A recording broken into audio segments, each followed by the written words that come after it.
కాకినాడలో పెళ్లి రిసెప్షన్ బాగా జరిగింది. గోపి, విమల హనీమూన్ అంటూ దక్షిణాదికి వెళ్లారు. ఆ రోజే సర్కార్ ఎక్స్ప్రెస్కి అందరూ ప్రయాణమయ్యారు. ముందుగా హిమ అన్నలిద్దరూ కౌసల్య ఇంటికి మద్రాసు వెళ్ళి వారం రోజులు అక్కడుండి తర్వాత వాళ్ళ ఊరికి వెళ్ళాలని ప్లాన్.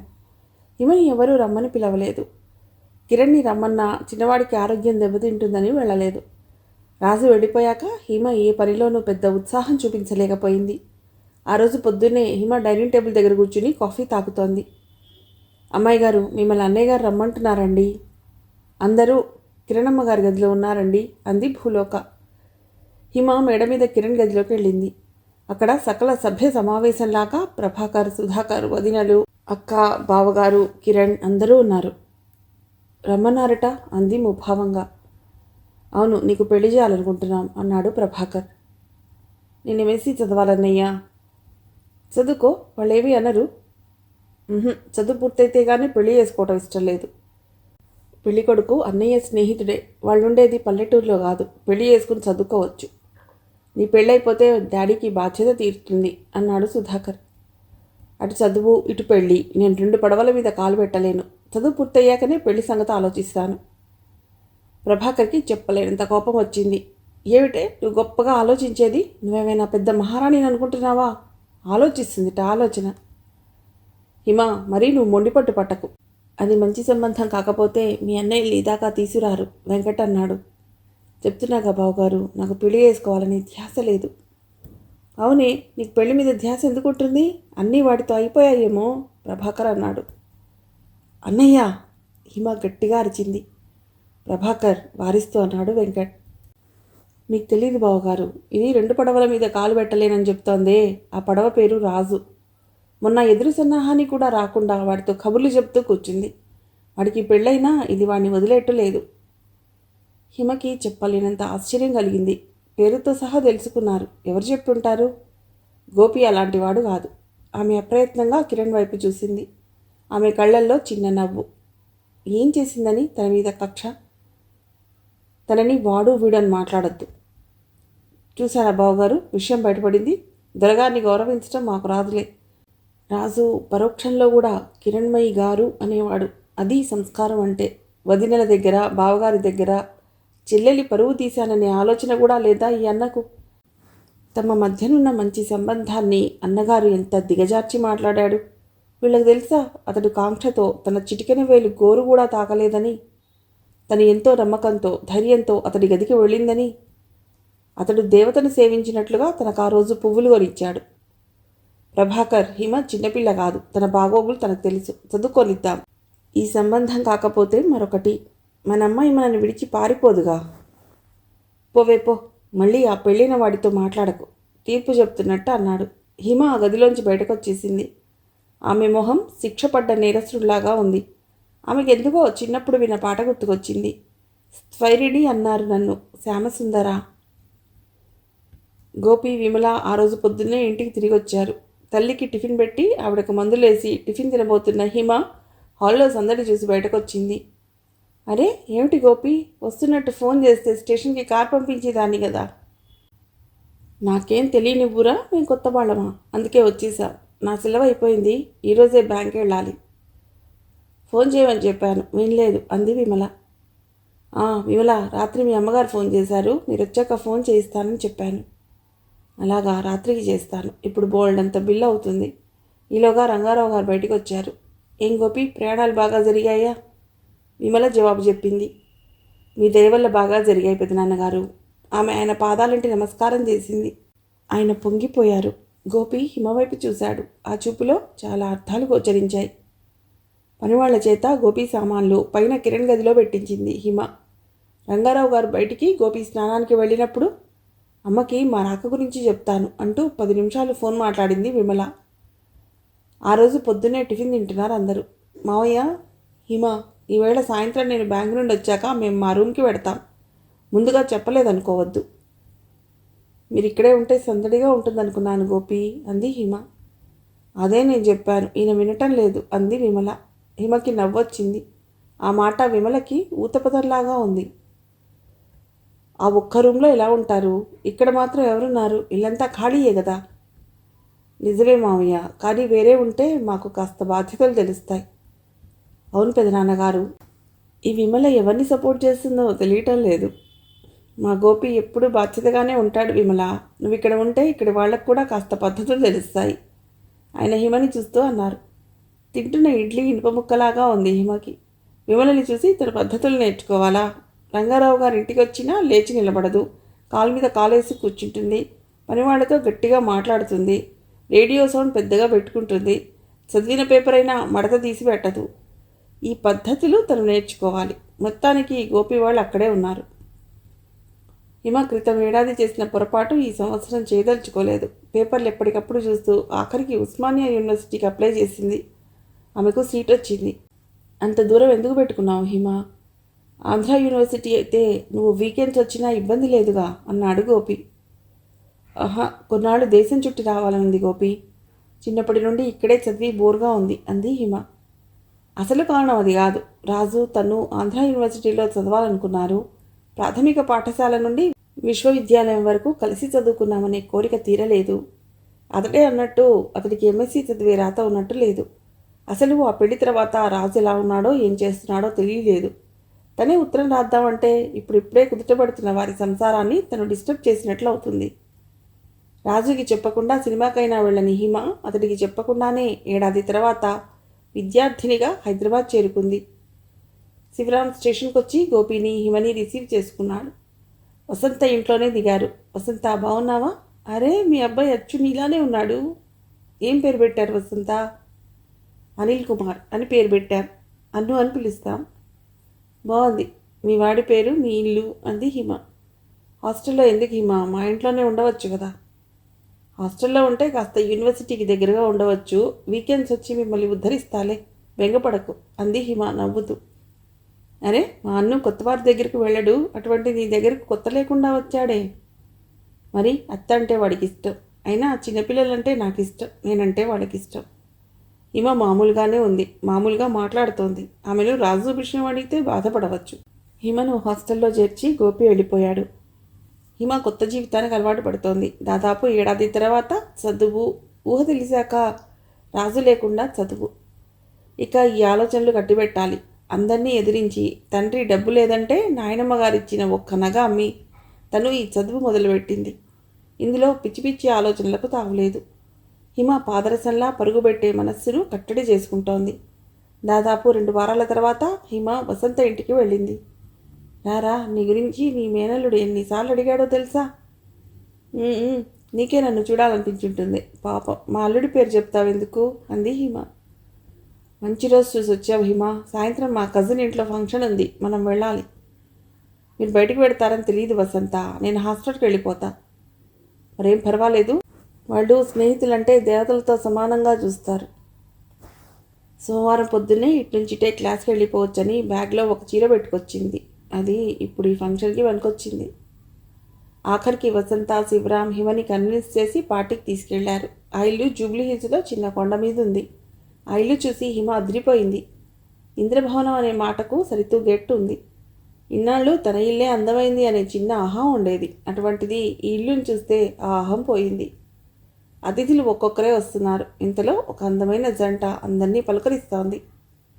హిమ, ఇతనే మా కజిన్ కృష్ణకిరీటం చెప్పానే, అతడి భార్య జయంతి. వసంత పరిచయం చేసింది. చేతులు జోడిస్తున్న హిమ అలా నిలబడిపోయింది. మగవాళ్లలో కూడా ఇంత అందగాళ్ళు ఉంటారా? ఆ అందానికి సరితూగేట్టు భార్యలుంటారా? మేడ్ ఫర్ ఈచ్ అదర్ అనే మాటకు ఉదాహరణ వీళ్ళిద్దరు. కృష్ణకిరీటి, ఇంత చక్కటి పేరు.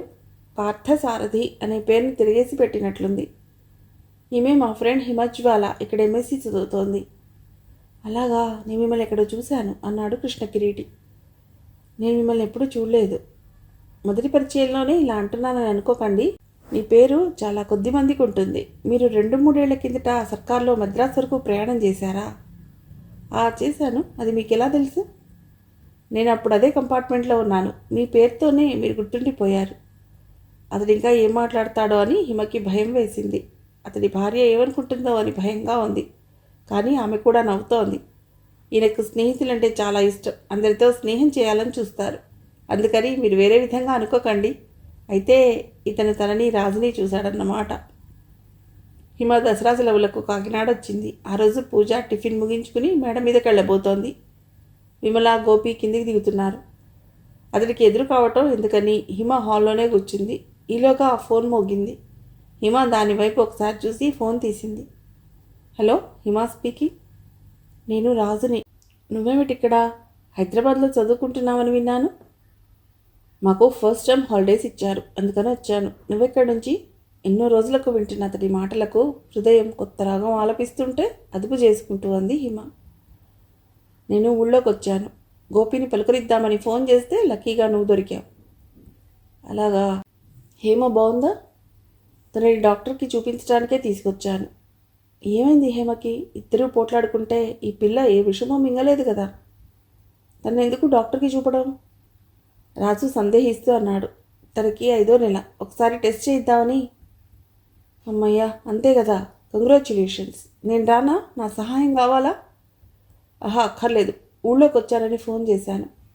ఇదిగో ఫోన్ గోపికి ఇస్తున్నా, మాట్లాడు. హిమ ఎందుకో కంగ్రాట్స్ చెప్పింది. అందుకో నా కంగ్రాట్స్ కూడా అన్నాడు గోపి. ఫోన్ హిమకి ఇచ్చాడు. రాజు, మీరెక్కడ దిగారు? రాత్రికి మా ఇంటికి డిన్నర్కి రాకూడదు.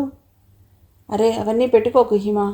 తనకి టెస్ట్లన్నీ అయిపోతే మెడిసిన్స్ రాస్తారనుకుంటా. కాస్త ఎండ చల్లబడ్డాక మేము వెళ్ళిపోతాం. అలా కాదు. హేమ కూడా మా ఇల్లు చూడలేదు. సాయంత్రం అయితే కాస్త తిరిగ్గా మాట్లాడుకోవచ్చు. గోపి, నువ్వు కూడా చెప్పు. ఆఖరికి రాజు రాత్రి డిన్నర్కి రావటానికి ఒప్పుకున్నాడు. గోపి, నాకు కొంచెం డబ్బు కావాలి. కొంచెం సేపు అయ్యాక నేను విమల బ్యాంక్ వస్తాము. నువ్వు డబ్బు తీసుంచు. ఏం విమల, నాతో బజార్కి వస్తావా? అలాగే అంది విమల. ఆ రాజెవరో, అతడి గురించి వీరిద్దరి హడావిడేమిటో విమలకు అర్థం కాలేదు. టెన్నిస్ ప్రేక్షకురాలిలా ఇద్దరినీ చూస్తోంది. బజార్కి వెళ్ళటానికి తనను కూడా కలుపుకోవటం బాగుంది. హిమ, విమల తయారై బ్యాంకు వెళ్ళి డబ్బు తీసుకుని బజార్కి వెళ్ళారు. కావలసినవన్నీ కొనుక్కుని ఇంటికి వచ్చేసరికి 12 గంటలు దాటింది. భోంచేసి హిమ రాత్రికి వంట మొదలెట్టింది. రాజుని చూడబోతున్నాననే ఆనందం ఆమె నిలవనివ్వటం లేదు. చదువుకి బ్రేక్ వచ్చినప్పుడు ఆమె వేలు పెట్టిన కళల్లో పాకశాస్త్రం ఒకటి. ఈరోజు దానికి పరీక్ష జరగబోతోంది. నరసమ్మ గారు మునుపటిలా పని చేయలేకపోతోంది. అయినా విమల ఏ పని అందుకోదు. అసలు వంట మనిషి, పని మనుషులు, కారు డ్రైవరు ఉన్నారనే విమల ఈ ఇంట్లో ఉందామని అంది. ఈరోజు హిమ ఆవిడకు విశ్రాంతి ఇచ్చి తనే అన్ని పనులు చక్కబెడుతోంది. కొన్ని సలహాలు మాత్రం తీసుకుంటోంది. గోపి బ్యాంకు నుండి వచ్చేసరికి దాదాపు వంట పని పూర్తయింది. అన్నం ఒకటి 6 గంటలు దాటాక నరసమ్మగారు వండుతానన్నది. హిమ స్నానం చేసి తెల్లని కాటన్ చీర కట్టుకుంది. ఆమె ఎంత కంట్రోల్ చేసినా మది ఉద్విగ్నభరితం అవుతోంది. విమల హాల్లోనే కూర్చుని కాఫీ తాగుతోంది. విమల, అతిథులు వస్తారేమో, లేచి తయారు కండి అంది హిమ. మీ ఫ్రెండ్స్ కదా. అయితేనే మీరు మాట్లాడుదురు కానీ లేచి చీర మార్చుకోండి. విమల బద్ధకంగా లేచింది. గోపి స్నానం చేసి లాల్చీ పైజామా వేసుకున్నాడు. సమయానికి రంగారావు గారు ఊళ్ళో లేరు. ఆయన క్లబ్ ఫ్రెండ్స్ అందరూ సౌత్ ఇండియా టూర్కి వెళ్ళారు. రాజు, హేమ వచ్చారు. హిమ ద్వారబంధం దగ్గరే ఎదురైంది. ఎన్నాళ్ళైంది నిన్ను చూసి. ఎందుకు ఆ భావం కలగటం లేదు? అవును, అద్దంలో నన్ను నేను ఎప్పుడూ చూసుకుంటున్నాను గనక కనబడేది నీ రూపమే కదా. ఇద్దరూ పలకరించుకోలేదు. గోపియే లోపలికి ఆహ్వానించి కూర్చోబెట్టాడు. హిమ చల్లని మంచిళ్ళు తెచ్చి ఇచ్చింది. ఇంతలో విమల మేడ మీద నుండి వచ్చింది. గోపి ఒక్కొక్కరిని పరిచయం చేశాడు. డాక్టర్ ఏమన్నారు రాజు? హిమ అడిగింది. రాజు తండ్రి కాబోతుండటం ఆమెకు ఆశ్చర్యంగా ఉంది. తనని బాగా తినమన్నారు. బాగా బలహీనంగా ఉందిట. అవును, చాలా చిక్కిపోయింది. నాతో పంపించే, వసంతకు అప్పగిస్తాను. రుచిగా వండి బలవంతంగా తినిపిస్తుంది. వాళ్ళు ఎలా ఉన్నారు? హైదరాబాద్ కబుర్లలో పడ్డారు గోపి, రాజు. ఇటు విమల, హేమ చిరకాల మిత్రుల్లా మాట్లాడుకుంటున్నారు. అమ్మాయి గారు, భోజనానికి లేవండి. నరసమ్మ గారు పిలవటంతో అందరినీ డైనింగ్ టేబుల్ దగ్గరకు పిలిచింది హిమ. రాజు చేతులు గడిగితే నాప్కిన్ అందించింది. టేబుల్కి వెడల్పు భాగంలో రాజుకి ప్లేట్ పెట్టింది. అతడికి కుడివైపు తన ప్లేట్ పెట్టుకుంది. ఎడంవైపు హేమకి పెట్టింది. హేమ పక్కన విమల, తర్వాత గోపి కూర్చున్నారు. ప్లేట్లో వడ్డించిన పదార్థాలు చూసి రాజు అదిరిపోయాడు. హిమ, ఇన్ని ఐటమ్స్ చేయించావేమిటి? ఇన్ని ఉన్నాయని చెప్తే నేను మధ్యాహ్నం తినేవాణ్ణి కాదు. చేయించలేదు రాజు, హిమే స్వయంగా వంట చేసింది. ఆ మాట ముందే చెప్తావేమిటి గోపి? తినటానికి వాళ్ళు భయపడతారు. ముగ్గురు నవ్వుకున్నారు. ప్రత్యేకంగా ఏమున్నాయి రాజు? కాస్త తీరుబడిగా తింటానని 2 కూరలు చేశాను. శుభవార్త చెప్పావని స్వీట్ చేశాను, అంతే.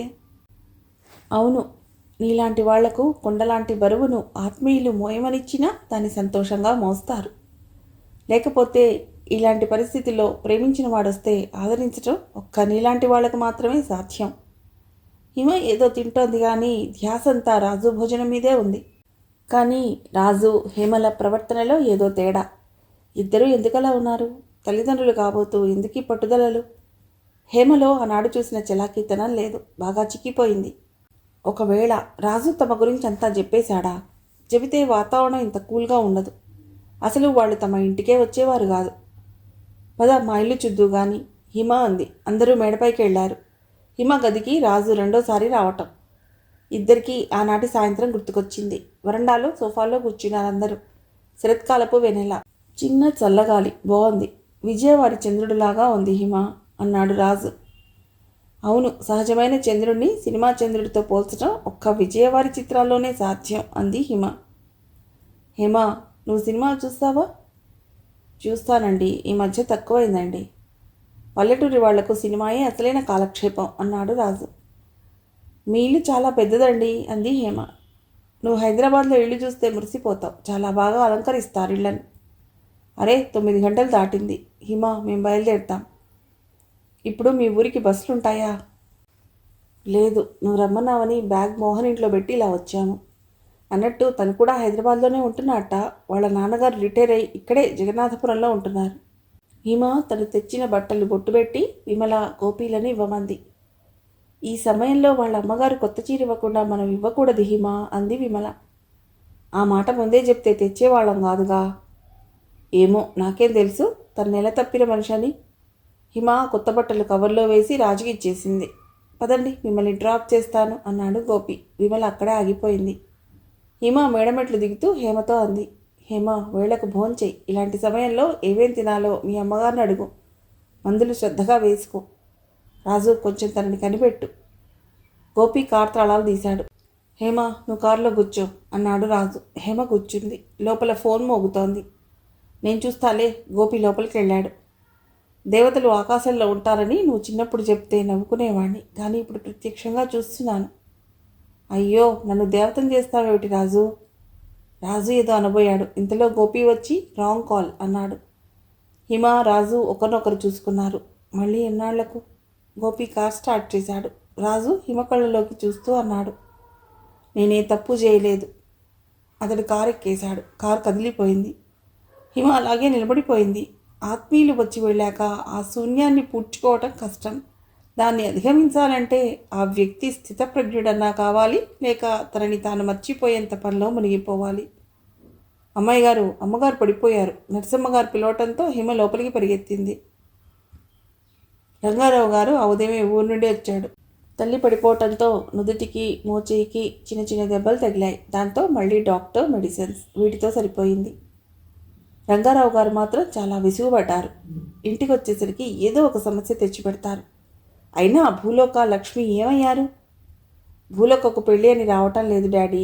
ఇక భూలోక పనిలోకి రాదు. వాళ్ళమ్మ లక్ష్మి ఎప్పుడు పనిలోకి వచ్చేది తెలియదు. నేను రేపు ఊరికి వెడితే అమ్మను ఎవరు చూస్తారు? మనం ఒక నర్స్ని పెట్టుకోవడం మంచిది. సలహాలు బాగానే ఉన్నాయి. అందరికీ జీతాలు ఇవ్వాలంటే మాటలా? నువ్వు చదువు మానేసి మీ అమ్మని చూసుకో. ఉరుము ఉరిమి మంగళం మీద పడ్డట్టు అన్నిటికీ నా చదువే దొరుకుతుంది ఈయనకు. హిమ ఆలోచించకుండా డాక్టర్ రాఘవ గారి దగ్గరికి వెళ్ళి తల్లిని చూడటానికి నర్సును నియమించింది. అలా భూలోక పెళ్లి కూడా చూసుకుని ఇంటికి వచ్చింది. ఆ రోజు రంగారావు గారు ఉగ్ర నరసింహుడే అయ్యారు. ఛా, పని వాళ్ళ ఇంట్లో పెళ్లికి పెడతావా అన్నారు. అప్పటికే మధ్యాహ్నం 2 గంటలు దాటుతోంది. హిమకి ఆకలిగా ఉంది. తప్పే ఉంది డాడీ. తను మన ఇంట్లో చిన్నప్పటి నుండి పనిచేసింది. నేను వెళ్ళినందుకు వాళ్ళు ఎంత మురిసిపోయారో తెలుసా? అయితే మాత్రం మనం అక్కడికి వెళ్ళడం ఏమిటి? విమల అంది. విమల, మీరు రాకముందు నుండి భూలోక ఇక్కడ పనిచేసింది. నాకు జ్వరం వచ్చినప్పుడు నన్ను రాత్రి పగలు కనిపెట్టుకుంది. అలాంటిది పెళ్లి చేసుకుంటుంటే వెళ్ళటం తప్ప? జీతం ఇచ్చాం, పనిచేసింది. నిర్లక్ష్యంగా అంది విమల. అసలు నేను తన పెళ్లికి వెళ్ళినంత మాత్రాన మీకు సంజాయిషి చెప్పాలా? హిమ వెళ్ళి అన్నం వడ్డించుకుంది. అప్పటి వరకు భూలోక ఇంట్లో తిని వచ్చిందనుకున్న వారికి కాస్త మనసు కుదుటపడింది. ఇంతలో గోపి వచ్చాడు. విమల, కాసిని మంచినీళ్ళు.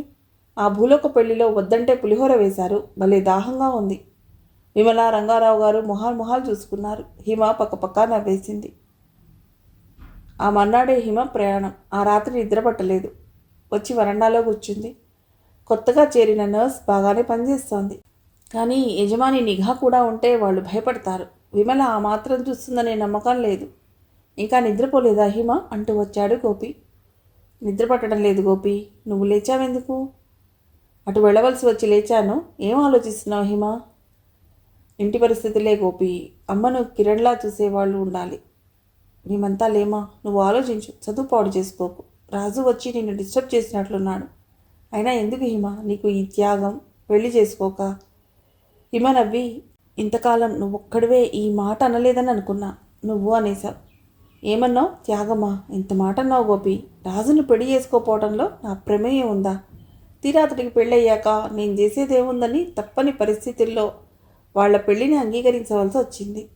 నా అంతటా నేను ఒప్పుకుంటే అది త్యాగం. ఇది రాజు మీద గల గౌరవం. చాలామంది అనుకోవచ్చు నేను ఆత్మహత్య చేసుకుంటానేమో, వేరే విధంగా ప్రవర్తిస్తానేమో అని.